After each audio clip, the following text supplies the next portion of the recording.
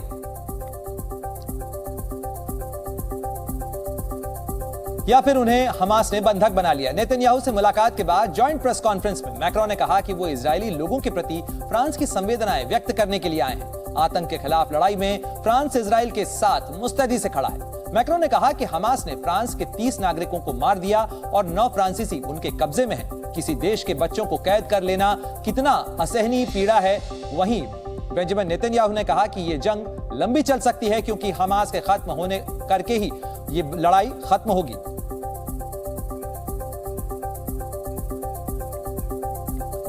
Israel और Hamas के बीच जारी युद्ध के बीच चीन के रवैये में बड़ा बदलाव आया है। चीन के विदेश मंत्री वांग यी ने सोमवार को इजराइल के विदेश मंत्री एली कोहेन से फोन पर बात की और इस बातचीत के बाद चीन ने युद्ध पर अपने पुराने रुख को पलटते हुए कहा कि इजराइल को आतंकी हमले से अपनी रक्षा करने का पूरा अधिकार है। चीन ने कहा कि अपने नागरिकों की रक्षा के लिए इजराइल को हर जरूरी कदम उठाने का अधिकार है। हालांकि चीन ने यह भी दोहराया कि इजराइल को अंतर्राष्ट्रीय कानून का पालन करना होगा। इससे पहले चीन ने कहा था कि इजराइल गाजा पर जिस तरह से हमले कर रहा है वो आत्मरक्षा नहीं है बल्कि उससे कहीं ज्यादा है। चीन के विदेश मंत्री ने फिलिस्तीन के विदेश मंत्री से भी फोन पर बात की और गाजा के लोगों के प्रति गहरी सहानुभूति जताई। कुछ दिन पहले चीन ने इजराइल और हमास के युद्ध विराम की अपील करते हुए अरब देशों के साथ मिलकर सुलह प्रक्रिया तेज करने की पेशकश भी की थी। गाजा पर इजराइल के हवाई हमले लगातार जारी हैं। गाजा के स्वास्थ्य विभाग के मुताबिक गाजा में अब तक 5000 से ज्यादा लोग मारे जा चुके हैं। सोमवार को इजराइल ने गाजा में हमास के 400 ठिकानों को निशाना बनाया और इन हमलों में हमास के कई फील्ड कमांडर्स और लड़ाके मारे गए। इजरायली सेना ने हमलों के वीडियो भी जारी किए। इजरायली सेना के मुताबिक उनके लड़ाकू विमानों ने हमास के दर्जनों ठिकानों पर बम बरसाए। इसमें हमास की एक सुरंग भी है जिसके जरिए उनकी पहुंच समंदर तक थी। इस सुरंग को तबाह कर दिया गया है। इजरायली हमले में हमास के नुसरियत बटालियन, शती बटालियन और अल फुकरान बटालियन के डिप्टी कमांडर मारे गए। सोमवार को गाजा के स्वास्थ्य विभाग ने बताया कि 24 घंटे में 436 लोग मारे गए हैं। गाजा प्रशासन का कहना है कि ज्यादातर हमले रिहायशी इलाकों में हो रहे हैं। इजराइल के हवाई हमलों में पूरा बाजार खंडहर में तब्दील हो गया। गाजा के डेर अल बलाह इलाके में इजरायली विमानों ने भारी बमबारी की। बमबारी के बाद बिल्डिंग मलबे में तब्दील हो गई। दर्जनों लोग बिल्डिंग में दब गए। आसपास के लोगों ने एक लड़के को जिंदा मलबे से बाहर निकाला। रिहायशी इलाकों में हमले के पीछे इजराइल की दलील है कि हमास के लड़ाके नागरिकों को ढाल के तौर पर इस्तेमाल कर रहे हैं। इजरायली सेना का आरोप है कि हमास ने स्कूल, मस्जिद और अस्पतालों के आसपास अपनी लॉन्चिंग साइट्स बना रखी हैं। युद्ध के बीच गाजा में 20 ट्रक का चौथा जत्था मानवीय सहायता लेकर पहुंचा। 2 हफ्ते के बाद गाजा में मानवीय सहायता पहुंचनी शुरू हो गई है। युद्ध के बीच 20 ट्रकों का एक काफिला राशन, पानी और जरूरी सामान को लेकर गाजा पहुंचा। अमेरिका के शिकागो में फिलिस्तीन के समर्थन में रैली निकाल रहे लोगों पर एक शख्स ने गोली चला दी। युवक ने हवाई फायरिंग की जिससे रैली में भगदड़ मच गई। गाजा में घुसकर हमास आतंकियों के खात्मे के लिए इजराइल ने पूरी तैयारी कर ली है। इजरायली सेना के प्रवक्ता डैनियल हगारी ने सेना को युद्ध के अगले चरण के लिए तैयार रहने को कहा है। रक्षा मंत्री राजनाथ सिंह अरुणाचल प्रदेश के तवांग पहुंचे और वहां भारत चीन सीमा के पास रणनीतिक रूप से महत्वपूर्ण क्षेत्र में सेना के जवानों के साथ दशहरा मनाया। इस दौरान जवानों में खासा उत्साह नजर आया। इस मौके पर राजनाथ सिंह के साथ सेना प्रमुख जनरल मनोज पांडे भी मौजूद रहे। विजयदशमी के मौके पर राजनाथ सिंह ने शस्त्र पूजा भी की। इस दौरान रक्षा मंत्री ने जवानों को संबोधित करते हुए इशारों में चीन पर हमला बोला और कहा कि भले ही हमारी जान चली जाए लेकिन देश सुरक्षित रहना चाहिए। चाहे भले ही हमारी जान चली जाए लेकिन हमारे देश की सीमा सुरक्षित रहनी चाहिए और इसी स्वाभिमान की भावना के कारण ही भारत आजाद हुआ। राजनाथ सिंह ने LAC पर सैन्य तैयारियों की समीक्षा भी की। देश भर में आज विजयदशमी का त्योहार बड़े धूमधाम से मनाया गया। बुराई पर अच्छाई की जीत के इस पर्व पर देश के हर शहर में रावण के पुतलों का दहन किया गया। साथ ही आप जानते ही हैं कि आज ही के दिन भगवान श्री राम ने रावण का वध किया था और हर साल रावण के दहन के साथ बुराई पर अच्छाई की जीत, असत्य पर सत्य की जीत का पर्व मनाया जाता है। दिल्ली के द्वारका में प्रधानमंत्री मोदी की मौजूदगी में रावण दहन किया गया। रावण, मेघनाद और कुंभकर्ण के पुतलों के साथ साथ वहां एक पुतला और भी था जिसका नाम नारियों पर अत्याचार करने वाले पिशाच के तौर पर रखा गया था और उसका भी दहन किया गया। तस्वीरें पंचकुला से भी आईं, पटना से भी आईं, बंगाल से भी आईं और देश के अलग अलग शहरों से, देश के अलग अलग इलाकों से इसी तरीके से रावण दहन की तस्वीरें सामने आई जहां बुराई पर अच्छाई की जीत का पर्व विजयादशमी मनाया गया। बंगाल में आज ही के दिन देवी दुर्गा की विदाई भी होती है, सिंदूर खेला भी होता है और साथ ही देश के अलग अलग इलाकों में शारदीय नवरात्रि का पर्व समाप्त होता है दशहरे के साथ और रावण दहन की इन तस्वीरों के साथ।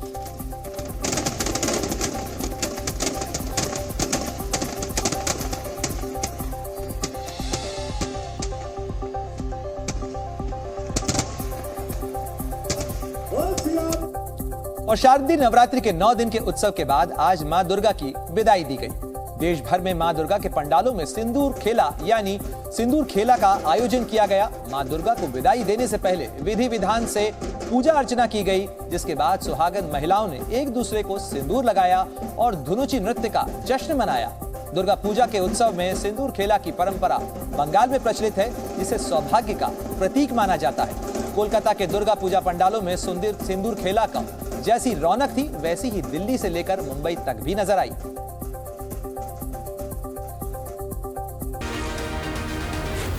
जी